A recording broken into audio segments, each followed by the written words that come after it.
and so none of my visual Oh, things are going to help. they really are. Look at that. This is not a therapy session, I promise you. So I understand that you grew up in California. That's where you were raised, yeah? So Yeah, you were pretty much at ground zero for the movie industry. pretty much. I was very fortunate to be on the, I guess, kind of the outskirts, the perimeter of film making. My grandfather, my dad's dad, had interest in commissaries and owned pharmacies at different studios, RKO and MGM. Right. Though I never met him, I had heard stories of big stars coming in to get prescriptions filled and so on and so forth growing up. And then my dad uh, and mother both worked in bail bonds to post bail for uh, to get people out of jail. And there Yeah. was often celebrities. Winston Churchill's daughter was bailed out by my mom. I remember That's a it, hell of a story. she was busted for pot, I think. Right. And Lenny Bruce, they bailed out a few times. And my dad's best friend was a criminal attorney who had a lot of celebrity clients. And Right. then my father moved into managing and owning private clubs that for backgammon and bridge players. And so a lot of stars would come play at his club. So growing up, I would meet Omar Sharif, or Lauren Green was a business partner with my dad, who was on a show here in the States called Bonanza. And Yeah, I know Bonanza. He was in Battlestar Galactica as well, wasn't he? I think so, yeah. Yeah. And Don Adams, who played on Get Smart, played Maxwell Smart. A lot of these folk were at my dad's club all the time, and he would ask them from time to time, because I, from a very early age, wanted to be an actor, and he Yeah. would ask advice for me. And the majority of the time was tell him to forget about it. Don't bother. Yeah, it's like who you know, or 10% talent and 90% luck. That was from Don Adams. Do you And believe that? I well, I teach and I mentor, and from my 48 years now, going into 48 years acting, and professionally on film since '78, I have learned a lot, and it is a good deal of being in the right place at the right time, or Yeah. knowing when and where to kind of assert yourself. Um, I made a lot of mistakes over the years. I got along great, was cast by some fantastic directors, from George Miller to Clint Eastwood to, of course, Robert Zemeckis, and I always trusted my agent to take care of me working. And Yeah. when a really great agent works hard for you, life is pretty easy there. They But open doors. That's their job, I guess. Yeah. so I didn't take the initiative really to say to Clint Eastwood, "Hey, can I stay in touch? Let me have your number." I mean, would have lunch with him and have wonderful chats and good times, and have a beer with Michael J. Fox and chat about stuff, or through each one of the incarnations of different movie projects, or even television shows, or stage shows. It's their little families. They're Yeah. little, often dysfunctional, but they're families that get Yeah. together, Of course. Yeah. and you try to stay in touch. I think part of me was uh, expecting my agent to handle the business for me, and part of it was, the task at hand. I've got to do my work and not bother on the social level. A lot of different things in the mix, and I kick Yeah. myself now and tell those that I mentor, or my students, you got a pretty good chance of getting a yes from someone who you see working hard, who has already established themselves, or someone who's going to be established, of Yeah. staying in touch, because they want to work, you want to work, and there's no better way than to network. Yeah. Now that the industry has changed so much from when I came into Hollywood as a hot item in '82, uh, to screen test for the lead in a film called War Games, uh, there was, how do I say this?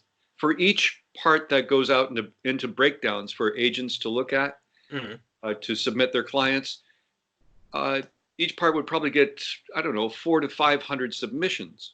Right. And it was pre-computer, so it was all hand done through messengers. It was really crazy. Lots of paper, lots of pictures and resumes. I was like handing around headshots and resumes, like you say. Yeah. Yeah. And now it's all electronic. So talking with various casting directors now, for each part they put out in the breakdown services, they get over 2,000 submissions for almost every role. Because that process is so much easier now. Yeah. It's so much easier, and also the population has grown in actors, hungry actors coming to Hollywood or submitting from everywhere else in the world. Do you think that's because? Do you think that's a symptom that the age we're in now, that everyone feels that's something they can do? Everyone is a little more camera comfortable. Everyone's a little more au fait with that performance aspect of life. Do you think that's so everyone kind of believes they can be an actor when, again, there's a lot of different, once again, elements to what you're saying. With the advent of new technology, everyone can self-tape, and they can also practice their relationship with the lens. Yeah. Also, you see a lot of no talent or non-actors having success with reality TV, or even, parts that they get a corner on the market because they have an agent and they're in the right place at the right time, what have you.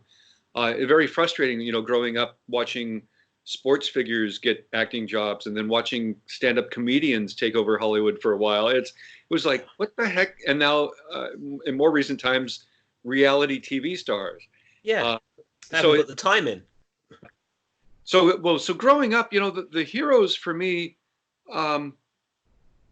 were often, example, when my babysitter took me to my dad's club to meet Omar Sharif, and watching her flip out, and then going to see him on the big screen immediately afterwards and watching her flip out again.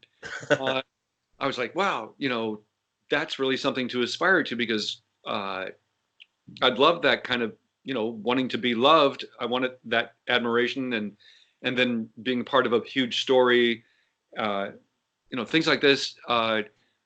I would put various stars on the pedestal as heroes.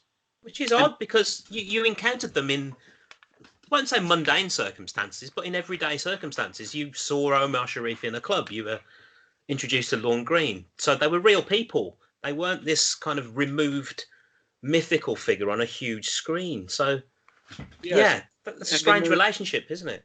But then there was the disillusionment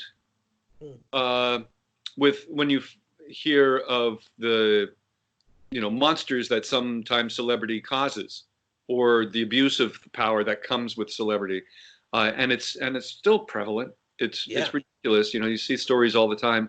But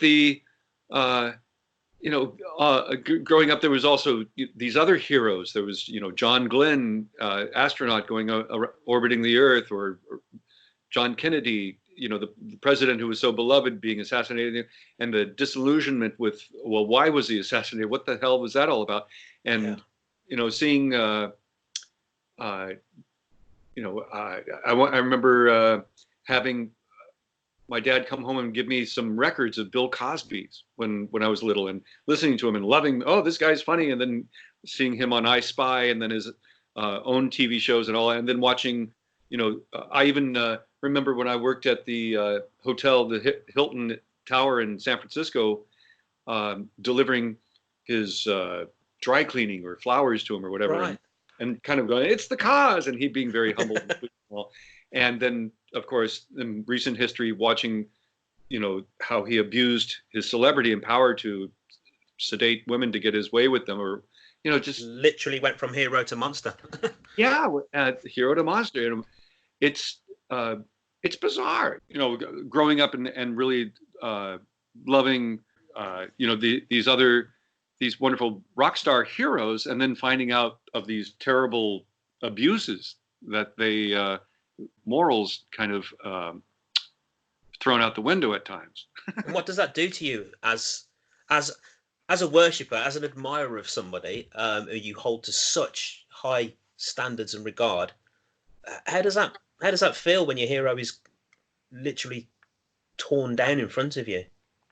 Disappointed, of course. Yeah, It's disappointing. You expect there to be, you know, them to be bigger, and then you realize, that they're human and they're fallible. That they have their drawbacks or their faults, yeah, and it's a huge responsibility. yeah. About 15, maybe 20 years ago, agents started asking actors specifically, how many followers do you have? The networks want to know, what brand are they developing? How are you going to benefit this TV series if I cast you in it, or this movie? And then product placement in films, has been going on forever. It's all the hero now is the product. That's kind of sad in a way, isn't it? It's like the the talent and the skill and the engagement that the actor and the performer has. I won't say it becomes secondary, but it's peripheral to, okay, how many eyes can you put our product in front of? How many people can you reach with a well-timed tweet?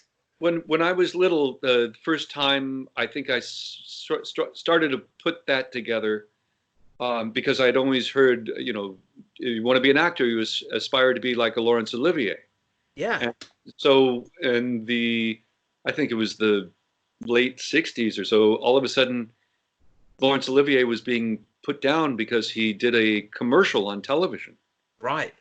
And big actors, famous Shakespearean actors, would never do television, for God's sake. And here he is doing a Polaroid commercial, or Henry Fonda doing a GAF Viewmaster commercial. These big stars that represented this quality and purity in movies, Yeah. stooping low to accepting money for representing a product.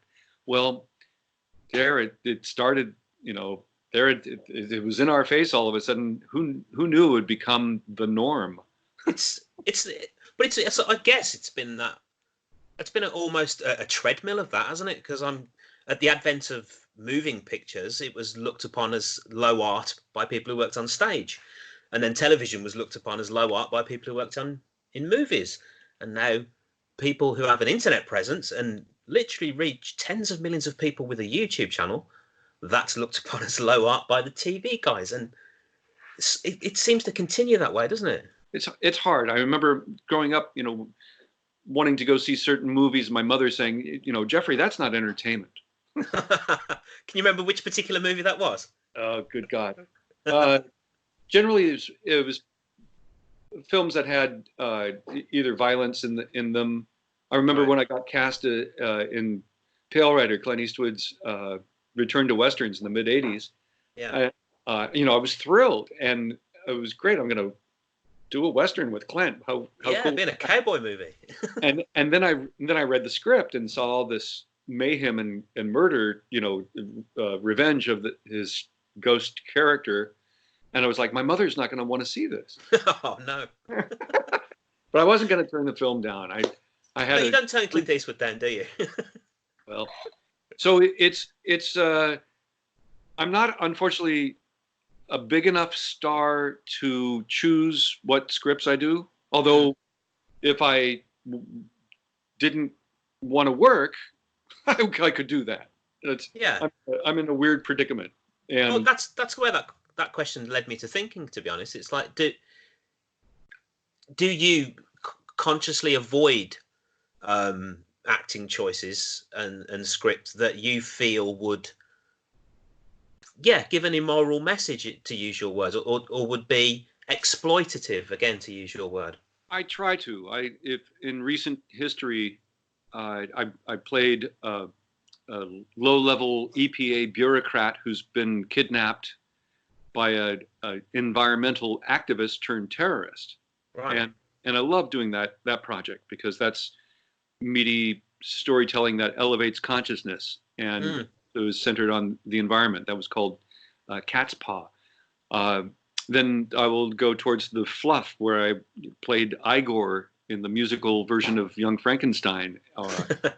or playing we do a Charles Dickens Christmas event, 5-weekend event, which is all, time travel, sometimes living history, and wonderful pieces like that. And I'm very fortunate to be able to do those projects. But in the interim, doing commercials or film roles that I basically would love to work, and not all the time are the stories either that great or the projects elevated that high.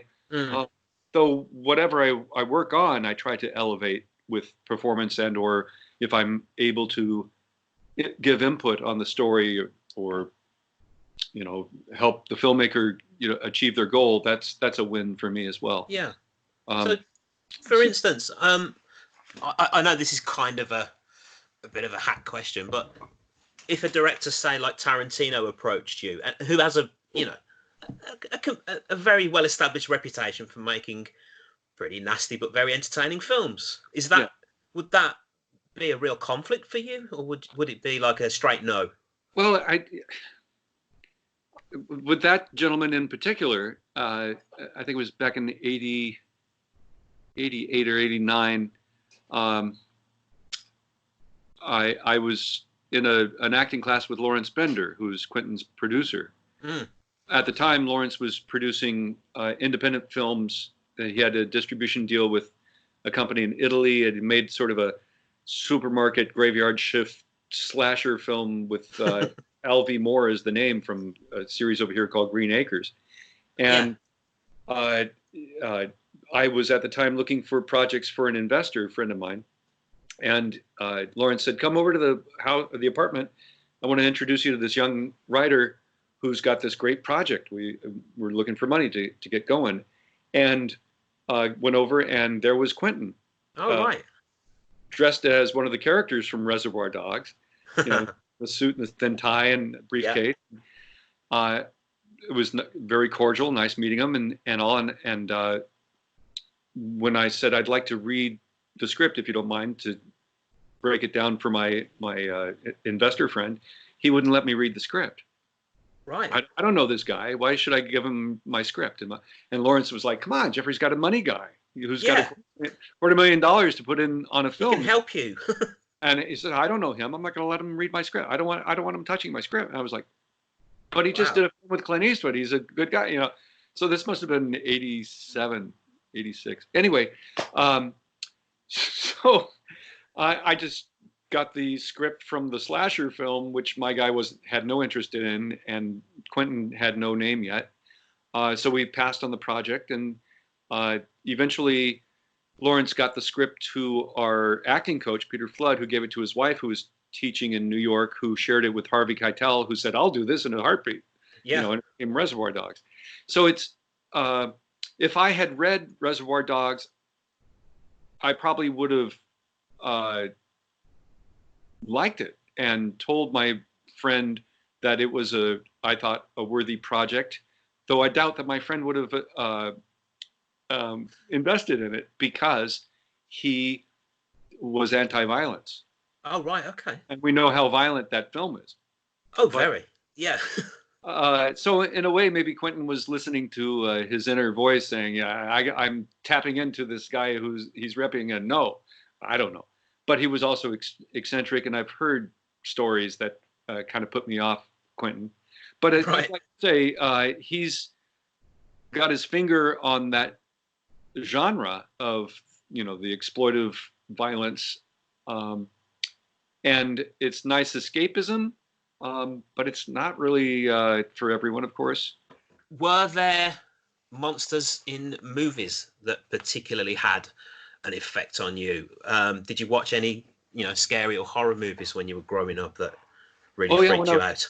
When I was real little, there was a film called The Seven Faces of Dr. Lao. Wow. And I remember having a nightmare after seeing that. I must have been 5 years old or something. And it was, somewhat billed as a comedy. Right. With Tony Randall and Barbara Eden. And there were some films, as I got older, that the monsters were human. Sir Richard Attenborough playing that murderer with that wonderful performance by John Hurt.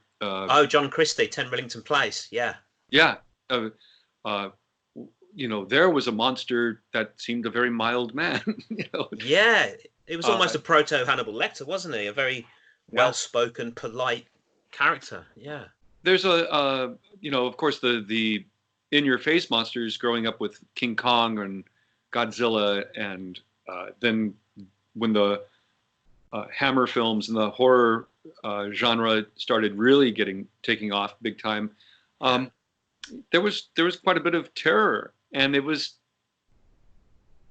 a mixed bag for me, because it was, of course, like being in a fun house, but at the same time, you don't want to see Santa Claus portrayed by a madman escape from the asylum and killing your lead actor. It's very cyclical as well, isn't it? There are trends in movie monsters, like you say. But back in the 30s, it was the classics: the Dracula, Frankenstein's monster, the Wolfman. Then in the 60s and 70s, it went to monsters like zombies and things like that. And then when you got out into the 80s, there was your Freddy Kruegers and your Jasons and your Michael Myers and that kind of slasher stuff. And we've kind of come back round to zombies again, haven't we? With a brief dalliance with ghosts, because ghosts was a big thing for a while, wasn't it? I'm wondering what you think might be the next big monster that we're going to have to face on the screen. Well, we got Ghostbusters coming back. We have another Ghostbusters film. I think the monster genre has kind of switched on the really scary stuff to the political. If you saw Vice, to see Vice, that was a chilling. It's terrifying, isn't it? Yeah. Story of how what we've put in power. Which maybe Quentin will take on Trump. I don't know. Crikey, I'm not sure I'd want to see that. I think people would love to see that things happen. If Tarantino could do a bit of revisionist history on the Trump story, we could get a happy ending out of it. Yeah, it really is looking bleak, isn't it? So, look at that. So one of my fans made this. Oh, far out. That is gorgeous. Yeah, my Uber fan, Brad Fife, I love it. It's like, oh my God, I finally got an action figure. It's got the hanging down hair as well, which is the best part, isn't it? Also have another Uber fan in Denmark who dressed their 1-year-old baby as old George, and Daddy is actually the Ortholev, like a Bokanru Japanese puppetry, holding the baby upside down. So I have a photo of that I'll send your way. Oh, that's fantastic. I really look forward to seeing that. Excellent. So again, thanks ever so much for your time. I've really, really enjoyed it. It's been an honour. Sure, Graham. Have a good night. Enjoy the rest of your day. Thank you. Bye-bye now. Bye-bye.